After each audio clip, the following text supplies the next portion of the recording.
Arestado ang dalawang individual matapos mahuli ng mga operatiba ng Camarines Norte Maritime Police Station sa pamumuno ni Police Major Lawrence P. Martinez.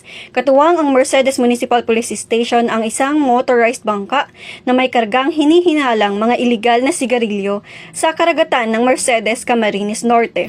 Bandang alas 11:45 ng umaga ng Hulyo 17. Nagsasagawa ng Seaborne Patrol Operation ang mga operatiba ng kanilang inspeksyonin ang nasabing bangka.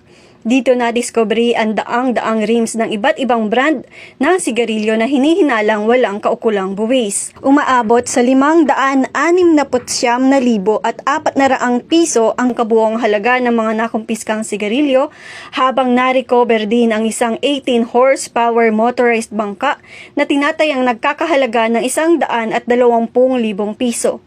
Nahaharap ngayon ang mga sospek sa kasong paglabag sa Section 263 ng Republic Act 8424 o ang National Internal Revenue Code of 1997, kaugnay ng iligal na pagdadala ng mga produktong tabako na walang kaukulang pagbabayad ng buwis.